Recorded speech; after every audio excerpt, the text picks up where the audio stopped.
Apa yang kamu lakukan jika orang yang kamu cintai ternyata sudah lama tiada?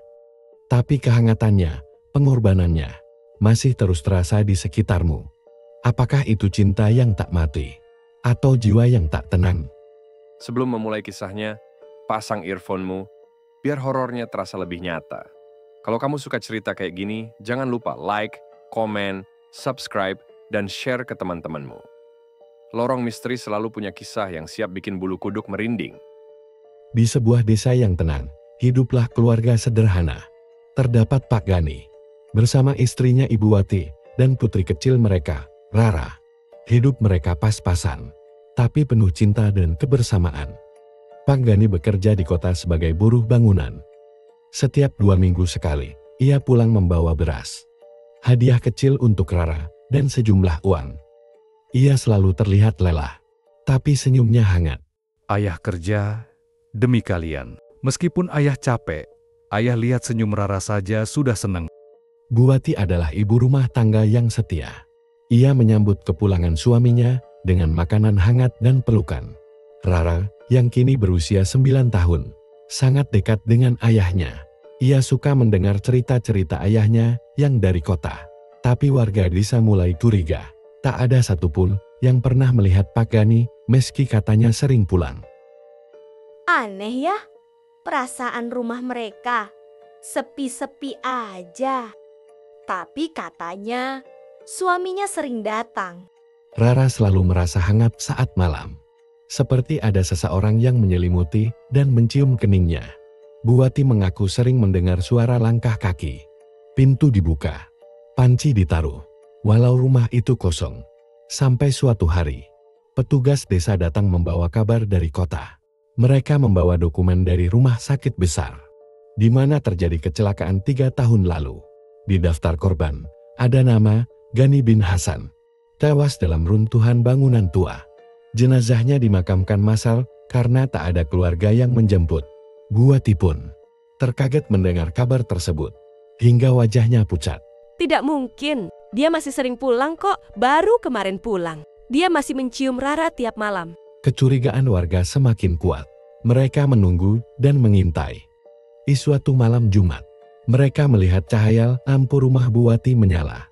Namun ketika mereka intip ke dalam, hanya terlihat Bu Wati dan Rara duduk sendiri. Padahal mereka bersumpah mendengar suara lelaki sedang tertawa pelan. Sumpah, tadi saya dengar suara kayak Pak Gani. Iya, tadi juga saya dengar. Kalian berdua kayaknya nggak halu. Rara sering menggambar pria tanpa wajah yang selalu bersamanya. Ia bilang, Ini ayah. Tapi kata ayah, nanti Rara nggak boleh ikut ayah ke tempat putih. ia menyebut taman berkabut, bangunan tinggi tanpa jendela, dan banyak suara berbisik.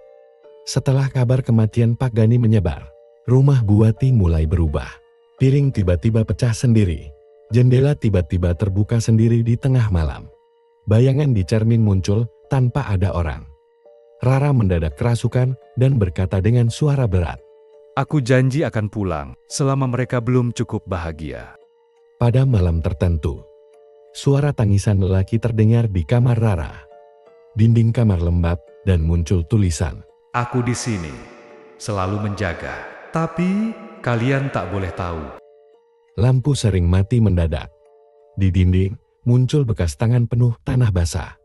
Bu Wati melihat sosok hitam berdiri di lorong dapur, menatap ke arah Rara. Sosok itu perlahan lenyap menembus tembok. Bu Wati mulai mengingat masa-masa terakhir bersama Pak Gani. Ingatannya kabur. Seperti ada bagian yang dihapus. Ia membuka lemari tua, menemukan surat terakhir dari Gani. Tanggalnya sama seperti hari kecelakaan. Tapi surat itu baru diterimanya setahun lalu. Wati, apapun yang terjadi, jaga Rara. Aku mungkin tak bisa pulang tepat waktu. Ibu Wati menangis. Ia merasa telah menutup hatinya dari kenyataan yang menyakitkan terlalu lama. Pak Ustadz Ramdan, seorang spiritualis dari luar desa, datang membantu. Ia melakukan mediasi dengan ruh Gani melalui Rara. Dia belum bisa pergi karena merasa meninggalkan janji. Tapi Rara sudah cukup kuat untuk berdiri sendiri sekarang. Wati, tenangkan dirimu. Dan Rara, kalau kamu bisa dengar suara ayah, ajak dia bicara lewat hati. Rara menangis pelan. Tiba-tiba ia menggigil. Lalu tubuhnya diam. Dari mulutnya keluar suara berat, arwah Gani. Berbicara melalui Rara. Aku di sini, bukan untuk menakutkan. Aku hanya ingin menepati janji. Apa yang membuatmu bertahan di antara dunia? Aku tak bisa pergi, karena cinta ini masih menggantung. Mereka belum cukup bahagia. Aku belum pamit. Gani, kami tahu sekarang. Pulanglah dengan tenang. Kami akan baik-baik saja. Rara dalam kondisi setengah sadar. Tiba-tiba berbicara. Ayah bilang besok dia pamit. Tapi boleh peluk sekali lagi. Sesi mediasi itu diakhiri dengan bacaan doa. Tiba-tiba lilin menyala sendiri. Kemudian udara berubah menjadi hangat sesaat. Lalu dingin kembali. Malam harinya, keluarga itu tidur dengan damai. Tapi sekitar pukul 2 pagi, terdengar suara pintu terbuka, langkah kaki, dan suara pelan. Peluk terakhir dari ayah. Rara, jadilah anak yang baik, anak yang hebat. Jadilah pribadi yang bercahaya. Ayah sayang Rara. Ayah pamit pergi ya, selamat tinggal, Rara. Pagi hari, di meja makan, tersaji sarapan favorit Rara. Tapi tak ada satupun dari mereka yang membuatnya. Hari demi hari, rumah itu menjadi damai. Tak ada suara misterius. Tak ada bayangan aneh. Buati melanjutkan hidup dengan membuka warung kecil. Rara rajin belajar. Mereka tetap mengenang Gani. Tapi kini dengan senyuman.